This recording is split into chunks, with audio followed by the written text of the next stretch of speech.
Hello ఉమాదేవిని. నా చిన్ననాటి ఒక స్వీట్ మెమొరీ మీతో షేర్ చేసుకుంటాను. నేనేం చెప్పాలనుకుంటున్నానో తెలుసా?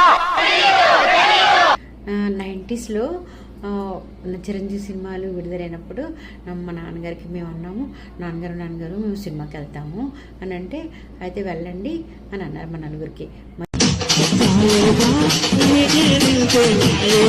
మా చెల్లెలిద్దరు మా తమ్ముడు, మేము ఎక్కడికి వెళ్ళినా మా నలుగురమే, ఎక్కడి నుంచి వచ్చినా మా నలుగురమే.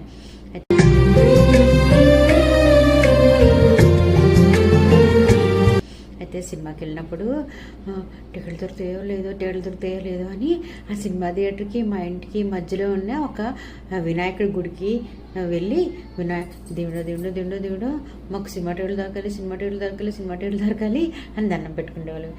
నాకు ఊహ తెలిసినప్పటి నుంచి నీకు దండం పెడుతున్నాను, కానీ ఒక్కసారి కూడా నేనేమీ అడగలేదు. ఇప్పుడు అడుగుతున్నాను. ఆ వినాయకుడి దయ వల్ల టికెట్లు దొరికి సినిమాకి వెళ్ళి వచ్చేవాళ్ళు. అయితే ఎవరైనా ఏంటి చదువు బాగా రావాలి, రిజల్ట్ బాగా రావాలని దండం పెట్టుకుంటారు, కానీ సినిమా టికెట్లు దొరకాలని ఎవరైనా దండం పెట్టుకుంటారా?